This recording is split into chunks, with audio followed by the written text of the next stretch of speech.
பிடிச்ச vegetarian dish மட்டும் கடகன்னு சொல்ல ஆரம்பிக்கலாம். பிரபு கிட்ட தான் ஆரம்பிக்கலாம். வெங்கடேசன் வெஜிடபிள்ஸ் எல்லாம் அப்படி சொல்லக்கூடாது. ஓகே, பிரபுனால விட்டுட்டேன். மற்றவங்களாம் ஒரு டிஷ் மட்டும் சொல்லணும். ஹரிஹரன் கத்திரிக்காய் வெஜிடபிள்ல பிடிக்கும். இல்ல ஏன்னா ஐட்டம் சொல்லணும். கத்திரிக்காய் வெறும் கத்திரிக்காய் சாப்பிட முடியாதுல்ல. Venpongal pongal item. Okay. Yes Arunkumar paneer tikka. Paneer tikka. Murugesan idli நம்ம தோசை. இட்லி தோசை. செந்தில் குமார் தோசை. தோசை. காய்கறி. கார்த்திகேயன் என்ன வளர்றீங்க? Mushroom mushroom. ஓகே. ஐயனார் தக்காளி சட்னி. தக்காளி சட்னி. சாப்பிடுறியா? தோசை இட்லி. பூரி. பேரு விஜய். விஜய். ஓகே. ஏன்னா இனிஷியலோட சேர்த்து சொல்லி பழக்கம் ஆயிடுச்சு. பூரி. தீபன் பன்னீர் பட்டர் பன்னீர் பட்டர் மசாலா. வெறும் பன்னீர் பட்டர் மசாலாவா? நான். ஓகே. எஸ் சபரிநாதன் சப்பாத்தி. முருகன் இட்லி கடை மாதிரி. நெக்ஸ்ட்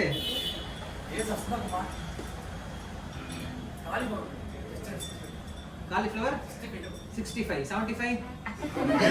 நெக்ஸ்ட் ஜெயகண்ணன் பயிர் வகைகள். பயர்னா beans. Beans. Okay. Yes Prashanth தேங்காய் தேங்காய் சாதம். Okay. Ashish rava dosa. Rava dosa. Arif lemon lemon rice. இன்னைக்கு காலைல சாப்பிட்டோம். தாமோதர் கண்ணன் பருப்பு சாதம். ஏன் உடனே சீரியஸா இருக்கீங்க தாமோதரன்? மைண்ட் பண்ணலாமே. நெக்ஸ்ட் சாம்பார் சாதம். என்ன அடுத்தது? ராஜபாண்டியன் தயிர் சாதம். ஓகே. பேரு பாண்டியன். புளியோதரை. நம்மால vegetable rice. Ice biryani. Ice biryani. Ice biryani. Very good sir. பேரு தீபன். ஸ்ட்ராங்கா வெஜிடபிள் பிரியாணி. ஓகே. பாலாஜி புளியோதரை. பன்னீர் பிரியாணி. இங்க சார் சுரேஷ் பாபு பூரிக்கிழங்கு. பூரிக்கிழங்கு. சுரேஷ் பாபு. மோகனப்பிரியா. எனக்கு அவியல் எல்லா காய்கறியும் போட்டு அவியல் பிடிக்கும். அவியல் பிடிக்கும். ஜெயஸ்ரீ மஷ்ரூம் பிரியாணி. மஷ்ரூம் பிரியாணி. தர்ஷினி இட்லி சாம்பார். இட்லி சாம்பார். அவங்க வீடியோக்கு பதிவு பண்ணிடுறாங்க. ஜீவா புளியோதரை. புளியோதரை. சந்தியா சாம்பார் சாதம். சாம்பார் சாதம். சிந்துஜா புளியோதரை. சிந்துஜா புளியோதரை. சந்தோஷினி சாம்பார் சாதம். சாம்பார் சாதம். நைமிஷ் அமிர்தநேரி தக்காளி சாதம். தக்காளி சாதம். அனலட்சுமி தக்காளி சாதம். அனலட்சுமி தக்காளி சாதம் தானே? பொன்மலர் இட்லி ரொம்ப பிடிக்கும். எத்தனை சாப்பிட்டீங்க? பொன்மலை எத்தனை சாப்பிட்டீங்க இட்லி? டெய்லியுமே இட்லி தான் சாப்பிடுவேன். டெய்லி இட்லியும் ஒரு 4 சாப்பிடுவேன். பரவாயில்லையே. மாலதி வெஜ் பிரியாணி. வெஜ் பிரியாணி. தப்பிச்சது. கேவலத்தா கோபி மஞ்சூரியன். கோபி மஞ்சூரியன். பாண்டீஸ்வரி லெமன் சாதம். லெமன் சாதம். திவ்யா தயிர் சாதம். திவ்யா தயிர் சாதம். பேர் கேட்கல. Pavithra veg biryani. Veg biryani. Okay. சுண்டலை மேகலை தயிர் சாதம். சுண்டலை மேகலையா? தயிர் சாதம் உருளைக்கிழங்கு. சைட் டிஷ்ஷோட. கல்லிகா மஷ்ரூம். இருங்களே, இங்க சொல்லவே இல்லை பக்கத்துல. அதுக்குள்ள அவசரம். ரவாமணி தோசை சட்னி. ரவாமணியா? ரமாமணி. ரவாமணி தோசை. தோசை தேங்காய் சட்னி. தோசை தேங்காய் சட்னி. கொத்தமல்லி சட்னி கொடுத்தா பின்னாடி இப்ப மல்லிகா மஷ்ரூம் பிரியாணி. மல்லிகாக்கு மஷ்ரூம் பிரியாணி. நந்தினி பொடி தோசை. தயிர் சாதம். ஹரி கனிமொழி. ஓகே. ஓகே. தக்காளி சாதம். ஏன் கேட்டுட்டா அப்படின்னா, உங்களுக்கு நாங்கள் பிரசாதம் கொண்டு வரும்போது என்ன கொண்டு வரணும் அப்படின்னு சொல்லிட்டு தான். ஒன்றும் பெரிய ஐட்டம்லாம் நீங்கள் எதுவும் சொல்லவே இல்லை. எல்லாரும் மேக்ஸிமம் சொன்னது சாம்பார் சாதம், தயிர் சாதம், தக்காளி சாதம், புளி சாதம் இதான் கொடுக்க போகிறோம். யாரும் வந்து ஸ்பெஷலாலாம் ஒன்றும் சொல்லவே இல்லை. குலாப் ஜாமுன், ரசகுல்லா, சந்தேஷ், மைசூர் பாக்கு, லட்டு இதெல்லாம் சொல்லவே இல்லை நீங்கள் யாருமே. ஆனால் அதில் கொண்டு வர வேண்டிய அவசியமே இருக்காது. நீங்க ஸ்வீட்னு சொல்லுங்க. ஓஹோ, நான் உங்களுக்கு பிடிச்ச வெஜிடேரியன் ஐட்டம் தான் சொன்னேன். வெஜிடேரியன் ஐட்டத்தில் எல்லாமே தான் வரும் இல்லையா? அதெல்லாம் சொல்லவே இல்லை நீங்க. சரி பார்க்கலாம். இப்போ என்ன பண்ண போறோம்னா கொஞ்ச நேரம் பாட போறோம். இந்த ஹரே கிருஷ்ண மந்திரம் சொன்னோம் இல்லையா, இதை பாட்டா பாட போறோம். நான் முதல்ல பாடுவேன், நீங்க என்ன பாட போறீங்க, திரும்ப ரிப்பீட் பண்ண போறீங்க. ஓகேவா? அதே ராகத்துல பாடும். ஐ ஐன்னு பாடக்கூடாது. ஓகேவா?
மாதிரி பாடுறீங்க. மீன் எப்படி வாய் எப்படி போவோம், சும்மா நடந்து போவோம். ஏன் பின்னாடி என்ன இருக்கு, நிறைய சுமை இருக்கு இல்லையா? அது போல நிறைய பேர் வாயில மந்திர சொல்ல சொல்ல ரொம்ப கஷ்டப்பட்டு வாய் திறக்கிறாங்க. வாயை போட்டு கிண்ட வேண்டியதா இருக்கு. என்ன காரணம் அப்படின்னா மனசுக்குள்ள அவ்வளவு சுமை இருக்கு. மனசுக்குள்ள தேவையில்லாத நிறைய கோபம், காமம், பேராசை, பொறாமைன்ற நிறைய கெட்ட குணங்கள் இருக்கிறாங்க. என்ன பண்ண முடியல, அவங்கள வாய் திறந்து பகவானுடைய பேரை சொல்லவே முடியல. நிறைய பாபம் இருந்துச்சு அப்படின்னா வாய் திறந்து சொல்லவே முடியாது. வால்மீகி அப்படின்னு ஒரு ரிஷி இருந்தார், கேள்விப்பட்டிருக்கீங்களா? வால்மீகி ரிஷி. அவர் எழுதின புஸ்தகத்துக்கு பேர் என்னது? கம்பராமாயணம். Very good. கம்பராமாயணத்தை வால்மீகி ரிஷி தான் எழுதியிருக்காரு இல்லையா? அவர் திருக்குறள் எழுதின யாரு? அடேங்கப்பா. கம்பராமாயணம் எழுதல, அவர் எழுதுறது பேர் ராமாயணம் தான். கம்பர் எழுதுறது கம்பராமாயணம், வால்மீகி ரிஷி அப்படின்றான் வரவே இல்லை. ஏன்னா அவ்வளவு பாபம் பண்ணியிருக்கான். அப்ப என்ன பண்ணா தெரியுமா, அவருக்கு மாற்று மருந்து கொடுத்தாரு. மரான்னு சொல்றான் அப்படின்னாரு. என்ன சொன்னாரு? மரா. நீங்களா சொல்லுங்க. ஃபாஸ்டா ஃபாஸ்டா சொல்ல சொன்னா சத்தமா கிடையாது, ஃபாஸ்டா சொல்லிட்டே இருக்கணும், ரிப்பீட் பண்ணி. என்ன வந்துருச்சு இப்ப? ராம வந்துருச்சு இல்லையா? இப்படிதான் அவர் என்ன பண்ணாரு, ஒரு ட்ரிக்கை கண்டுபிடிச்சு அவன் வாயில இந்த ராமநாமத்தை சொல்ல சொன்னார். நாம எல்லாம் அந்த மாதிரி பாவிங்கெல்லாம் இங்க யாரும் கிடையாது. எல்லாரும் மதுரையில பிறந்திருக்கோம் இல்லையா? நல்ல மனுஷங்களா தான் பிறந்திருக்கும். அதனால என்ன பண்ணுங்க, எல்லாருமே நல்லா வாய் திறந்து இந்த மந்திரத்தை சொல்லுங்க. பக்கத்துல இருக்கவங்க எழுப்பி விடுங்க, தூங்கிட்டு இருந்தாங்கன்னா இல்லையா? சொல்லல அப்படின்னு காதை பிடிச்சி திருவுங்க. சின்ன வயசுல நம்ம இந்த விளையாட்டு விளையாண்டுருப்போம் பிளக் சொருவியாச்சு, கேசட் போட்டாச்சு, சுவிட்ச் போட்டாச்சு. இன்னும் டேப் ரெக்கார்டர் பாடவே இல்லை. சவுண்ட் வைக்கணும் இல்லையா? சவுண்ட் வச்சா என்ன ஆகும்? பாட்டு வரும் இல்லையா? அதோட பக்கத்துல இருக்கவங்க என்ன பண்ணுங்க, பிடிச்சி திரும்ப ஆரம்பிங்க. சினிமா பாட்டு போட்டா என்ன பண்ணுவாங்க இந்நேரத்துக்கு எல்லாருமே ஜிங்கி ஜிங்கி நல்லா பாட ஆரம்பிச்சிருவாங்க இல்லையா? பகவானோட பேரை சொன்னா யாருமே பாட மாட்டேங்கிறாங்க. காரணம் என்னது? அப்படிதான் இருக்கும். ஈசல்கள் எங்க போகும்? குப்பையில தான் போய் நிற்கும். தேனி எங்க போகும்? பூ இருக்கக்கூடிய தேனுக்கு தான் போகும் இல்லையா? ஈசல் நிறைய இருக்கும், கச்ச கச்ச கச்சன்னு இருக்கும். ஒரு குப்பை வந்துச்சுன்னா தேனி அப்படி இருக்காது. அது போல பகவானுடைய நாமத்தை சொல்லணும் அப்படின்னு நம்ம தேனீக்களை போல இருக்கணும். நம்ம எப்படி இருக்கக்கூடாது? கண்ட பாட்டை பாடக்கூடிய ஈசல்களை போல இருக்கக்கூடாது. இதை ட்ரை பண்ணலாம் எல்லாருமே. ஓகே, ஒரு சின்ன காம்படிஷன் வச்சு ட்ரை பண்ணலாம். இப்போ இந்த மந்திரத்தை யார் சப்தமா சொல்றாங்க அப்படின்னு பார்க்கலாம். மேல்ஸா ஃபீமேலா அப்படின்னு சொல்லி, ஓகேவா? ஸோ மேல்ஸ் என்ன பண்றோம், நான் இந்த சொல்ற மந்திரத்தை ரொம்ப சத்தமா சொல்லணும், நீங்க டஃப் கொடுக்கணும். யாருக்கு? Female staffs. அதுக்கப்புறம் நீங்க என்ன பண்ண போறீங்க? மேல் ஸ்டாஃபை தோக்கடிக்கிற மாதிரி ஈக்குவல் ரைட்ஸ் ஈக்குவல் ஃபைட்ஸ் இல்லையா? சரி சமம் சொல்றோம் இல்லையா? ஆணுக்கு பெண் சமம் அப்படின்னு சொல்றீங்களா? அதே போல என்ன பண்ணிப்பா அவங்களுக்கு ஈகரா நீங்களும் கத்த ஆரம்பிக்கணும். ஃபர்ஸ்ட் யார போறீங்க காம்படிஷனுக்கு? மேலா ஃபீமேலா? மேல் தானே, அப்ப ஃபீமேலுக்கு போயிடலாம். ஓகே, இப்போ நீங்களாம் என்ன பண்ண போறீங்க? பக்கத்துல இருக்கவங்க எழுப்பி விடுங்க. தூங்கிட்டு இருந்தாங்கன்னா சப்தமா சொல்லணும், ஓகேவா? நீங்க சொல்றதுல அவங்க பயப்படணும், ஐயோ காம்படிஷனே வரமாட்டேன்னு சொல்லிட்டு. அந்த அளவுக்கு என்ன பண்ணணும்? சத்தமா சொல்ல போறீங்க. கரப்பாம்பூச்சியை பார்த்தா எப்படி கத்துவீங்க? அந்த மாதிரி கத்துணும், ஓகேவா? எல்லாரும் சத்தமா சொல்ல போறீங்க. எல்லாம் ரெடியா? ஸ்ட்ரைட்டா உட்காருங்க. யாரும் கிளவிங்களா? இல்லைங்க, ஸ்ட்ரைட்டா உட்காருங்க. ஓகே, எல்லாரும் சப்தமா ஒரே குரலோட சொல்ல போறீங்க. ஹரே கிருஷ்ணா, ஹரே கிருஷ்ணா, ஹரே கிருஷ்ணா, ஹரே கிருஷ்ணா, கிருஷ்ண கிருஷ்ண, கிருஷ்ண கிருஷ்ணா, ஹரே ஹரே, ஹரே ஹரே, ஹரே ராம, ஹரே ராம, ஹரே ராம, ஹரே ராம, ராம ராம, ராம ராம, ஹரே ஹரே. ஹரே ஹரே. கேட்டீங்களாப்பா? ட்ரை பண்ணலாமா? போட்டிக்கு ரெடியா? ஏன் தலைவர் ஆட்ட மாதிரி இருக்கு? அந்த பையன் ரெண்டு பசங்க என்ன ரெடியா? நான் தாண்டி போட்டு முன்னாடி ரெண்டு பசங்க உட்கார்ந்து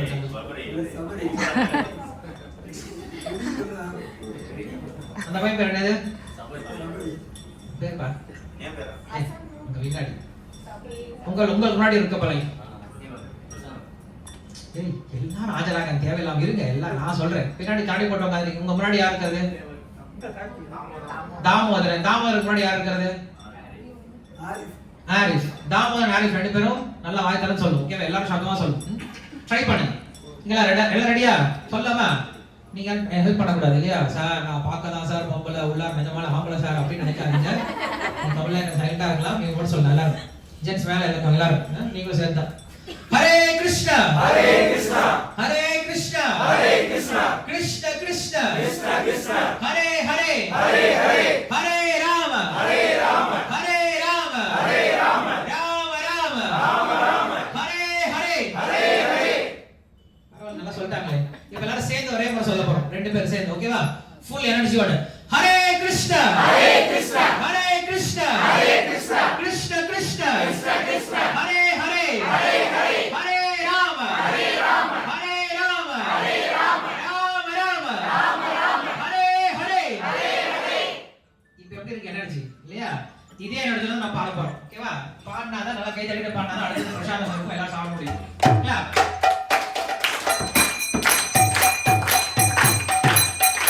Hare Krishna, Hare Krishna. After me. After me.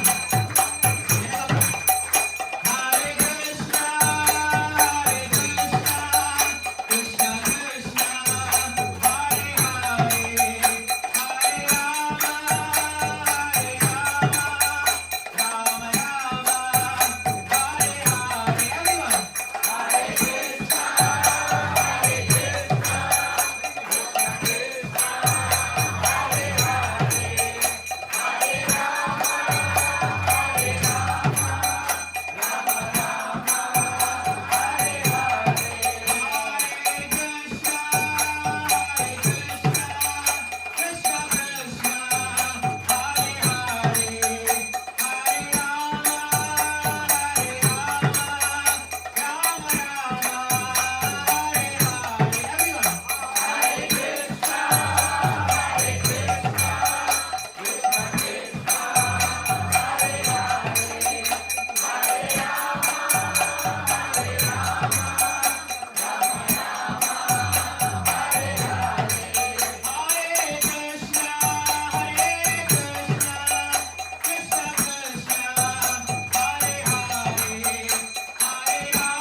எல்லாரும் எப்படி இருந்தோம்?